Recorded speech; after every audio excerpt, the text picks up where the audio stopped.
mengi kuhusiana na hayo. Kwa sasa turudi hapa jijini Nairobi katika eneo la Kamukunji. Mwanahabari wetu Ayub Abdikadir anasema yuko tayari kuweza kutupasha ni yapi ambayo yanaendelea kwa sasa. Kwako Ayub. Good morning, Mwanahamisi. We are live from the Kamukunji Grounds, listed as one of the meeting points for the supporters of the Azimio la Umoja One Kenya coalition political party in a statement they issued yesterday. And what we are witnessing here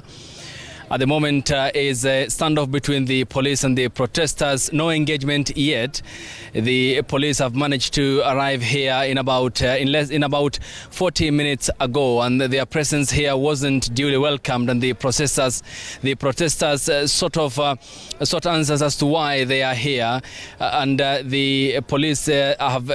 limited themselves to the aspect of disembarking from the lorry, despite a degree of provocation from the protesters who had hurled stones their way. But the police have managed to divide themselves, and their main priority appears to be at the moment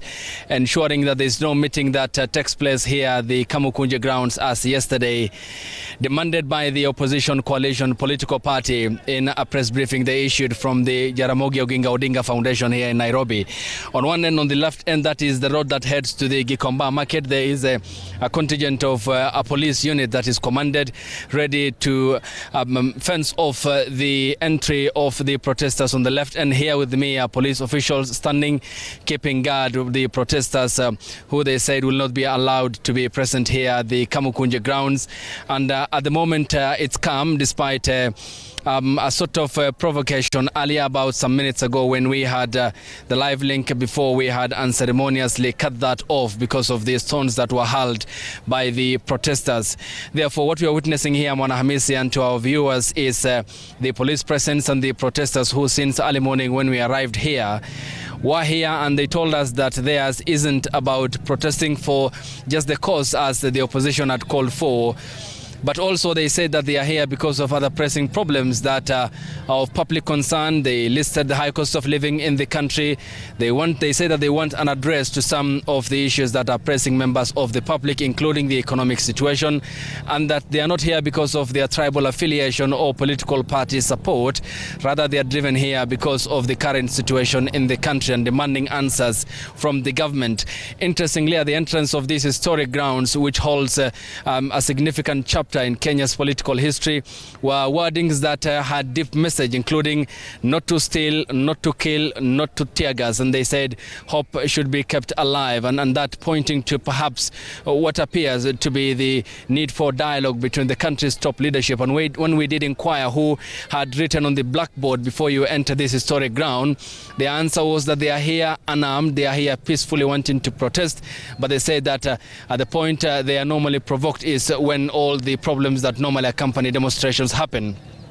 We also did manage to speak to the police, and earlier on when they arrived, some of the protesters approached the Land Cruiser vehicle that was carrying the commander of the police unit present here, and they said that they are peaceful, they are unarmed. Their business here is to just peacefully picket as the constitution does dictate and envision, and therefore they are not willing in any way engage the police in running battles or wanting to provoke them. But they did manage, some of them had managed to hurl stones on the way of the police, therefore prompting the disembarking from the lorry by the security officials who are keeping guard here for no meeting as called for by the opposition to take place. This, of course, and the other listed area, which is Jacaranda, where our team is equally covering, one of the some of the areas that the opposition yesterday listed in their news conference here in the county of Nairobi as part of the protest that they have said is meant to keep the government on toes in terms of addressing what they said are pertinent problems that are affecting the Kenyan people, and them doubling down on the rhetoric, saying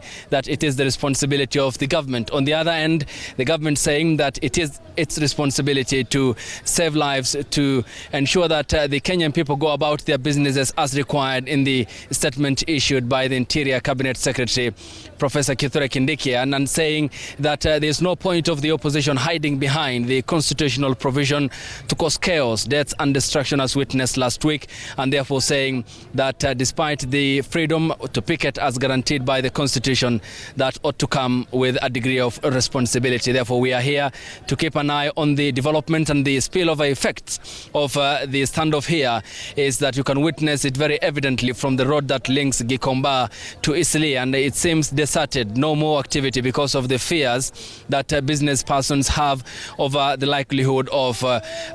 chaos that might cause their businesses to be shut unceremoniously. And therefore, while that is evident, the police here say that they are not here to engage. The protesters also told us that they are peacefully unarmed and want to protest against what they said is the high cost of living in the country, and what they termed as the government to come in and intervene urgently to address the crisis at the household level of many Kenyans unable to